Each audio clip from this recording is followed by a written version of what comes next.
Drage gledalke in cenjeni gledalci, dober dan želim. Leto 2012, ki je Maribor zaznamovalo kot Evropska prestolnica kulture, ni prineslo tako obljubljenih infrastrukturnih pridobitev, denimo nove knjižnice in nove umetnostne galerije. Slednja letos obhaja 60 let svojega obstoja in delovanja. A praznovanje pušča nekoliko grenak priokus. Galerija še vedno čaka na nove prostore, trenutno so v igri prostori opuščene stavbe nekdanje SDK na Trgu Leona Štuklja. V naslednjih nekaj minutah tako v svetlih časih umetnostne galerije, njeni bogati zbirki in prostorski viziji. Vemo, da je leta že 1922 bilo odkupljeno prvo delo z idejo, da bi v mestu nastala galerija, ki bi po eni strani skrbela za dediščino, ne samo tukaj, ne samo dediščino severovzhodne Slovenije, temveč tudi nekako dediščino, ki jo nenehno povezujemo z nacionalnim prostorom. Hkrati pa imela prostore, ki so na voljo za občasne razstave, za pregled tega, kar se najsodobnejšega tako na nacionalnem kot mednarodnem prostoru dogaja. Leta 1950 takratna mariborska mestna oblast sklene ustanoviti mestno galerijo, ki bi se zgledovala po načelih delovanja Narodne galerije v Ljubljani. 90. leta 20. stoletja omogočajo galeriji odprtost navzven in kreativno drugačnost. Smo začeli pravzaprav že z tem, da razstava ni več razstava, ampak zgodba o nečem, o nekem umetniku, o nekem obdobju, skratka, da smo si že zaradi finančno ustreznejših pogojev lahko privoščili razstave, ne samo obešanje slik, ampak dejansko zgodbe, ki so ljudi popeljale skozi hišo. In posledica tega je bilo tudi naraščanje publike, naraščanje mladih ljudi. Dejstvo je bilo, da zbirka izhaja iz fonda, ki je nastal po vojni, to je bil Fond Republike Slovenije.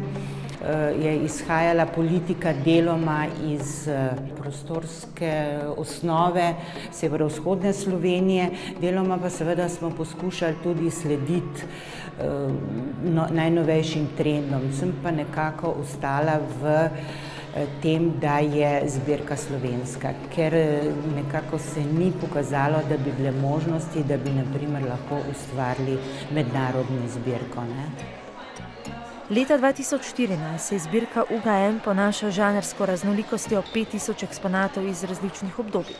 Zbirka v bistvu pokriva od slikarstva, kiparstva, del na papirju, kot so grafika, akvareli, risbe, potem videodela, tudi instalacije, fotografije, pa recimo v sklopu fotografij tudi pomembnejše zbirke, zbirko, ki jo je podaril Janko Andrej Jelnikar in recimo zbirko Mariborskega kroga. Zdaj v sklopu teh posameznih zbirk, kot recimo slikarska zbirka, imamo zelo različna dela, pravzaprav, ki so tekom 60 let prihajala v hišo na različne načine. En del je bil prevzet od Pokrajinskega muzeja Maribor, v glavnem starejši avtorji, potem pa pač preko in odkupov, donacij, tudi zapuščin smo pridobivali dela in gre za dela, ki so, kot je že tudi Nadja ugotavljala, ko je delala to aktualno razstavo, ki so na različne načine recimo orientirana. Ali v mariborski prostor, ali vseslovenski prostor, nekaj tudi iz bivših jugoslovanskih republik in to velja za vse sklope, ki sem jih prej naštevala. V bistvu so zastopana vsa obdobja, od impresionizma nekaj manj, pa potem seveda modernizem, pa različni sodobni tokovi do danes. Prav ta pestrost in večplastnost zbirke sta nagovorili gostujočo kustosinjo dr. Nadjo Gnamuš, ki se je lotila razstave 60 panorama. Postavitev 200 umetniških del je zasnovala v 4 tematskih sklopih: osebno, umaknjeni subjekt, kulturne krajine in politično. Umetniški artefakti niso postavljeni po kronološkem zaporedju, ampak puščajo vtis galerijskih postavitev iz 19. stoletja, ko so bile umetniške stvaritve v galerijah razstavljene od vrha do tal. Postavitev razstave je bila zame kar velik izziv. Za zbirko sem se prvič poglobljeno soočila, zato ker nisem bila vpletena tako kot ostali z njo in je material izjemno raznolik. Tako da mi je predstavljalo velik izziv, kako to zaobjeti v neko koherentno celoto, kako zbirko predstaviti. Poseben izziv pa je gotovo predstavljalo dejstvo, da gre za 60. obletnico galerije, kar je seveda velik praznik. Kako ta praznik ljudem predstaviti? Zakaj mene ta panoramski vidik predvsem pritegnil? Zato, ker se mi zdi, da je ta razstava redka priložnost, ki je lahko pokazala zelo različna umetniška dela, zelo različne izraze na neki isti ravnini, da lahko kot gledalci vzporedno in istočasno vidimo sicer časovno in tudi izkustveno odmaknjene umetniške dogodke. UGM se opredeljuje kot mestna galerija, galerija, ki diha z mestom. A stari prostori na Štrosmajerjevi postajajo vse pretesni. Zbirka se veča, načrtov je veliko. Ko je gradnja kulturnega središča Max, kjer naj bi domovala tudi nova umetnostna galerija, v letu 2012 ostala mrtva črka na papirju, se je galerija pospešeno začela ozirati za novimi prostori. Naš privilegij je, da smo lahko v tesnem stiku z samim mestom in želimo ostati zelo močno povezani z razvojem mesta, z vizijo mesta. Torej smo na nek način tudi mestna galerija in želimo takšni tudi ostati.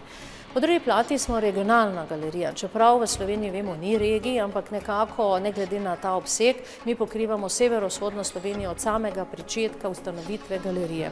Vendar tudi od vsega začetka, od same ustanovitve, smo tudi in si želimo ostati nacionalno pomembna institucija, ki dopolnjuje program na nacionalni ravni. To pomeni, da tako naši publiki v tem predelu severovzhodne Slovenije jo informiramo, jo izobražujemo in ponujamo največje dosežke tako na nacionalnem nivoju, kot seveda tudi na mednarodnem. Tako za 20. stoletje, kot za dosežke v najsodobnejši, bi rekli, umetniški sferi. Tako kot smo recimo, bi šlo v primeru povezave z Maxom, večnamensko dvorano, ki bi morala skupaj z našo vsebino revitalizirati opuščen predel mesta, smo tokrat koncept spremenili in v bistvu v samem mestu poiskali tisto, kar je tudi potrebno nekakšne revitalizacije oziroma osvežitve. Vsi Mariborčani se zavedamo, da hodimo sredi mesta, sredi novo obnovljenega trga, mimo opuščene, prazne, vendar pa dediščinsko ali pa arhitekturno zelo zanimive stavbe. Tako da v bistvu ta nagovor je bil dan sam po sebi. Imam pa seveda še eno tiho željo in to pa je, da bi to hišo uredili po vzoru raznih starejših palač, naprimer v Benetkah, v Lincu, skratka v teh starejših evropskih mestih, kjer bi pa lahko bila stalna zbirka res lepo prikazana. Tako da bi imeli na eni strani lahko tudi prostorsko obdelano to zgodovinsko poslanstvo galerije, na drugi strani pa spremljanje sodobne umetnosti. Jaz sem prepričan, da bo Mestna občina Maribor svojo strategijo razvoja kulture, ki jo ravnokar zelo vneto opiše, uspela definirati tisto ključno prioriteto in način reševanja prihodnje, tudi infrastrukturne podobe Umetnostne galerije Maribor. Glede na to, da je ustanoviteljica Umetnostne galerije Maribor Mestna občina Maribor, je odločitev seveda na njej. Z vidika države bomo pa storili seveda vse, da takšen projekt potem postane tudi realnost. Napredovanjem pri osnovanju nove galerije, ki naj bi po napovedih direktorice domnevno v stavbi nekdanje SDK zaživela v letu 2017 in občinskim ter državnim odločitvam v zvezi z novo galerijo, bomo sledili tudi mi.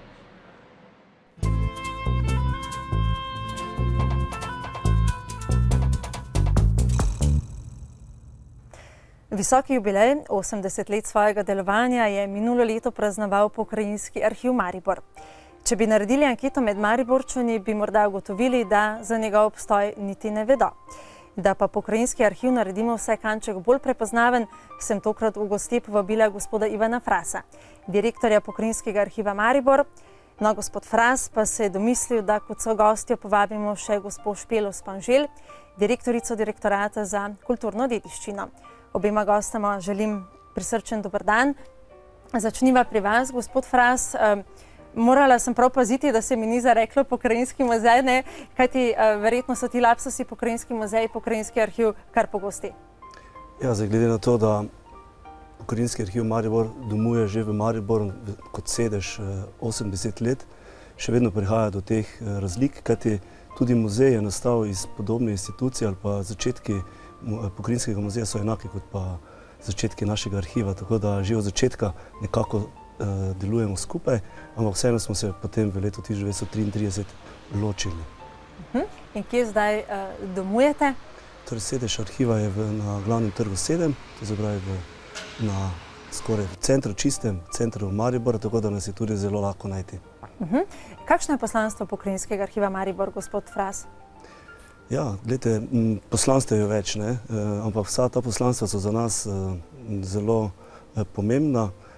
Naše glavno poslanstvo pa je, da zbiramo arhivsko gradivo, ki nastaja na terenu, in potem to arhivsko gradivo tudi posredujemo javnosti. Tukaj se obračam na vas, gospa Spanžel. Kje vi vidite pomembnost Pokrajinskega arhiva, tako za regijo, kot tudi na ravni države? Pokrajinski arhiv Maribor je naš drugi največji regionalni arhiv. Hrani zelo veliko gradiva, tukaj govorimo o tekočih kilometrih, direktor nam bo povedal potem natančno številko. Pomemben je seveda kot institucija, kot je bilo rečeno, ki pač hrani našo kulturno dediščino, kulturni spomenik, skladno pač s področno zakonodajo. Mogoče pa je priložnost danes, da opozorimo tudi na to, da so to institucije, ki so še kako vpete v življenje v lokalnem okolju, hranijo gradivo recimo sodišč, katastrskih knjig, se pravi mogoče listine, ki jih pa Mariborčani in okolišani potrebujejo tudi pri urejanju recimo vsakdanjih pravno-formalnih zadev. Skratka, ne gre za institucije preteklosti, to so institucije, ki so vpete v vsakdanje življenje. Torej, na začetku moramo povedati, da ne pokrivamo samo področje Maribora in pa okolice, ampak pokrivamo tudi celoten del Koroške, potem pa tudi celotno Pomurje. To se pravi, v teh dveh področjih imamo tudi enote. To se pravi, da smo nekako tudi bližje našim uporabnikom in pa tudi sami, da smo nekako bolj vpeti v to okolico, kjer pač imamo svojo pristojnost. In vsega skupaj v naših depojih skoraj 17 km gradiva. To se pravi, vso gradivo je večinoma, glede na format, shranjeno v arhivskih škatlah. Vsebina je nekako še skrita, neodkrita, ampak vseeno je vsak arhiv v Sloveniji je odprt, na razpolago uporabnikom, najrazličnejšim strukturam prebivalstva. Listine, to je ena naša zbirka, ki smo nekako najbolj ponosni na njo in sega vse od leta 1246 dalje. Trenutno jih je nekaj čez 1100, v najrazličnejših oblikah in pa različne vsebine. Nekaj jih je na pergamentu, nekaj je papirnatih in prav eno tako pergamentno, to se pravi na kožo, sem danes prinesel zraven. Poleg listin smo zelo ponosni tudi na, mislim, da imamo v Sloveniji največjo zbirko razglednic in pa fotografij. Kako torej po finančni plati skrbite na Direktoratu za kulturno dediščino, skrbite torej za recimo dostojno delovanje Pokrajinskega arhiva? Ja, mi smo pač glavni financerji, kot veste, je to javna služba, ki jo zagotavlja država, se pravi in krijemo stroške in za zaposlenim prostora, se pravi, gre pač za delovanje institucije kot takšne. Seveda pa pri tem vprašanju, ki sva se ga že dotaknili, gre pa za vprašanje investicij, poiskati nove prostore arhivu, tudi Pokrajinskemu arhivu Maribor, ki prevzema tudi velike količine gradiva, tudi za prihodnost, pa vemo, da že sedanji pogoji niso ustrezni. In to je največja investicija, največja naloga vseh nas, ki delamo na tem področju, da se v relativno kratkem času uredijo razmere. Za nas lansko leto, ko smo praznovali to obletnico, 80. obletnico arhiva, res bilo posebno, ker je bilo kar nekaj dogodkov vpetih v samo to dogajanje. Ampak ne glede na to, mi pričakujemo še naslednjih 80 in pridno delamo naprej z dobrimi načrti. Ta jubilej pa žal ni prinesel zgolj optimizma, ki ga je pravkar pokazal gospod direktor, ampak tudi križe in težave, če smemo tako reči. In sicer se ti kažejo predvsem z arhivskimi depoji oziroma skladiščnimi prostori na Jadranski ulici v Mariboru. Gre za skladišče, nekdanje Savino skladišče. Rečeno je bilo, da bodo to začasni prostori. Mislim, da že več kot desetletje domujete tamkaj, kaj ne?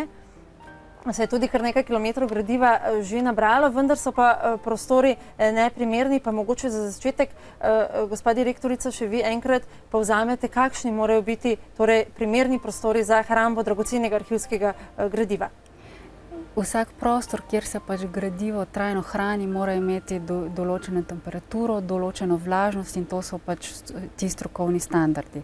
Ena izmed večjih težav, ki ste jih tudi sami omenili, je ravno to, da se ob tem, ko se gradivo veča, ko nikoli ni pravega časa, da se, ali pa sredstev jasno, da se uredijo neke daljše rešitve, da zelo veliko prostorov, ki jih poiščemo, začasno postanejo trajni.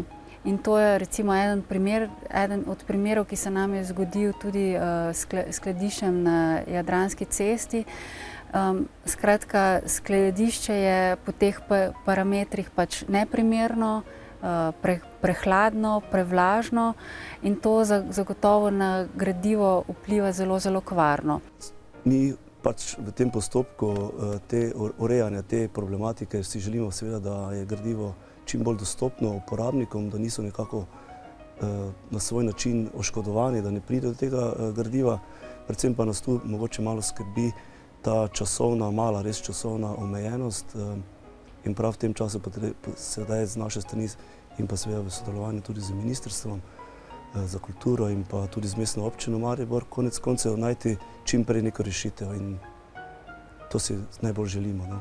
Gospa Špela Spanžvel iz direktorica Direktorata za kulturno dediščino in gospod Ivan Fras, direktor Pokrajinskega arhiva Maribor. Hvala lepa obima, da sta bila naša gosta. Hvala.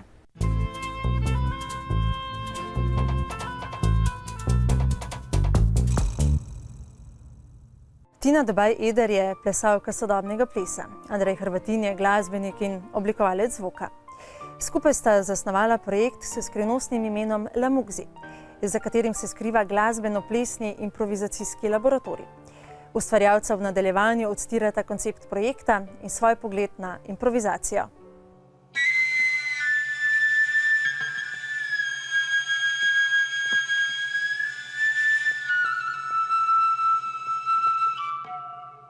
Ta projekt je nastal nekako na željo vseh plesnih ustvarjalcev, da dvignemo malo nivo plesa v Mariboru. Gre za nekako, če se tako izrazim, sprotno izmišljanje gibalnega materiala na podani strukturi.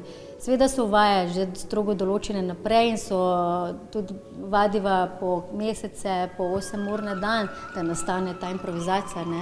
Včasih manj, včasih več. Absolutno gre za neko kilometrino, ki je potrebno imeti za take stvari. Ker če je ni, potem se zgodi to, da dejansko predstava usahne.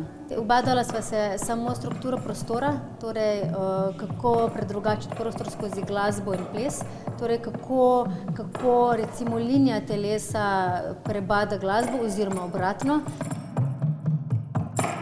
Ples mi je zmeraj bil zanimiv, predvsem izziv interakcije, te žive interakcije med glasbenikom in gibalcem, plesalcem. In zato, ker dejansko takrat vidiš, kako nekdo bere ali pa nekdo reagira na glasbo neposredno.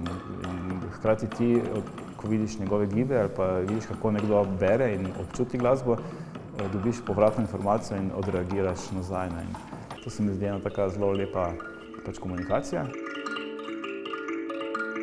Tako kot vsak proces, nekaj debate, nekaj premlevanja konceptov, ampak jaz se želim, da tega čim manj.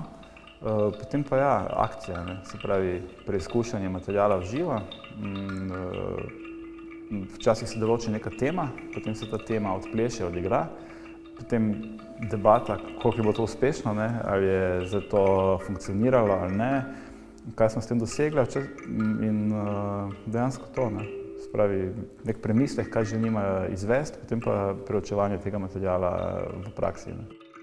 Teme so lahko zelo konkretne, ne? Lahko so neizgovorjene, se pravi, da ima vsak svojo, ne? In pristopa in potem vidiš, kje se srečaš, kasneje poveš, na kaj se dela. Lahko je neka simbolna, lahko je nek oseben problem, recimo, ne vem, rečeš, želim razrešiti to in to, ne? Skozi umetnost. Lahko pa je, ne vem, neka abstraktna tema, ko da rečeš, ukvarjava se sedaj z mirom ali pa z praznino, ne? Se pravi, z momenti akcije, ki je prekinjena z momenti neakcije ali pa tišine, ne, v glasbi. V glavnem igram vokala in izviram iz nekih teh tradicionalnih pristopov k glasbi, kjer je veliko improvizacije. Mi je to naravno, ne, je to meni način igranja, ki mi je domač. To, kar pa delava sedaj s Tino, pa je mogoče improvizacija bolj v tem sodobnem smislu, kjer pa zopet gledam mogoče na stvar malo drugače. In ko sem dosti premišljal o tem, kaj meni pomeni improvizacija, mi je do the right thing. Se pravi, pač v angleščini se mi je ta ideja pojavila, pomeni pa napravi, izberi točno pravo stvar v tistem trenutku, v katerem stvar izvajaš.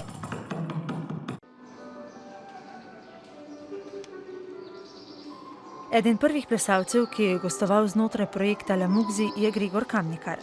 Na dvorišču Naskovega dvorca je predstavljal svoj projekt 42, podnaslovljen Plesni piknik. Gregor Kamnikar sicer sebe opredeljuje kot raziskovalca giba, plesa in fizične oziroma gibalne inteligence. Kaj se skriva? Ja, sposobnost, da v bistvu oblikujemo nove gibalne vzorce, ne? Tako kot lahko nove miselne vzorce, čustvene vzorce tvorimo in ta sposobnost je v nas, zato ker brez nje najbrž ne bi preživeli. Tako da je zelo del nas in ja, v bistvu tudi narekuje nekako na igro, nam pomaga pri razvoju kognicijskih procesov in tako naprej. Tako da vsi imamo, medtem ko recimo, da ta sposobnost, da zdaj lahko migam, medtem ko govorim, je pač tudi del, da uporabljam gibalno inteligenco, ne, oziroma inteligentnost, da smo natančni. Od 39. leta naprej sem se odločil, da Gregor Kamnikar kot umetnik pač umre oziroma zaključi svojo kariero in z vsakim novim projektom uporabljam novo umetniško ime. No in 42 je pa nastal po tem, ne, torej sem več kot 39 in tukaj pač nastopam kot Matt Sheeny. 42 se pa ukvarja, v bistvu je, rečemo na hitrco, tako, iz dveh delov sestavljen. Prvi del je, da skozi ples pač plešem tako, kot mi paše, mi ustreza, kot potrebujem in znotraj tega plesa zaznam kakšno plesno načelo. In potem v drugem delu, potem temu plesnemu načelu pustim, da se lovi samega sebe, da se igra in skozi to pač kakšne nove stvari oziroma kakšne nove gibalne vzorce ugotovim. Plesni piknik je pa tako, ker to traja približno 3 ure, ne. Moj namen ni, da sem jaz stalno v fokusu, ravno obratno, bolj gre za to, da vzpodbudim gledanje, kakšen ples je že v nas, okoli nas in na ta način pač prineseš kaj za jesti, kaj za piti, kakšna udobna oblačila s sabo, zato da se mi lahko tudi priključiš, če tako začutiš.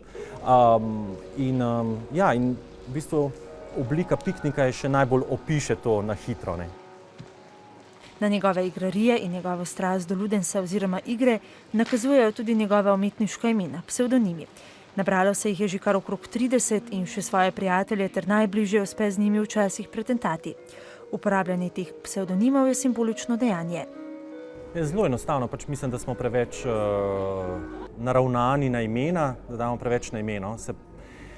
In s tem se tudi ukvarjam, v bistvu, kaj je identiteta, pač to je seveda zelo širok pojem in tako naprej, ga bilo najbrž mogoče ukiniti, ampak jaz se z njimi igram, no, kaj sploh je identiteta, zato ker ne čutim, da se jaz končam s kožo, torej jaz, Gregor, da se ne končam s kožo, niti nisem samo v mestnem prostoru, moje ime pa tudi mislim, da je eno najboljših slovenskih imen, ne, ker je Gregor Kamnikar, ne, in v bistvu me zelo natančno opiše, no.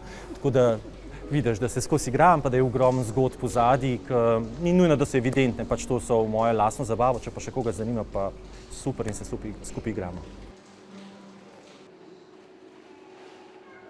Za ples pa je Gregor navdušil tudi svojo mamo Marjeto in tako je nastal solo performance M, s katerim gospa Marjeta začne na dvorišču Naskovega dvorca, kasneje pa nastop do konca izvede v notranjščini omenjenega dvorca. Sem vedno rada plesala, ne, ampak stan tako za prilikah, ne, sem plesala, ne. Potem je pa Gregor, sva se pogovarjala in tako, in Gregor mi je rekel, če sem za to, da začnem pravzaprav, da začne predstavo z mano in mi je predstavil, kako in kaj in tako naprej, pa sem rekla, da je pa probat, ne, jaz ne vem, če bom, kako je, ne, pri 70-ih. On me je samo usmerjal, ne, in povedal, kaj želi od mene, ne, da se naj pač potrudim, da delujem iz sebe. Moja predstava je sestavljena iz mojega življenja, ne. Ampak ni kot rdeča nit, ampak se spreminja. Imam pa 70 takih stanj, ki so iz mojega življenja in to uporabljam pri predstavi. Lahko vsakokrat drugače, iz moje trenutnega razpoloženja, čustev in tudi publike, no, bom rekla, ja.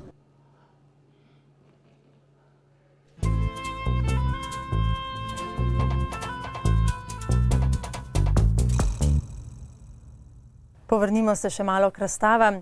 Ta, s katero zaokrožujemo današnjo oddajo Glasnik, je gostovala v netipičnem razstavnem prostoru. V enem izmed lokalčkov na eni najživahnejših ulic v Mariboru, na Poštni ulici. V prvem majskem Glasniku je to vse. Sončen teden še naprej. Nasvidenje.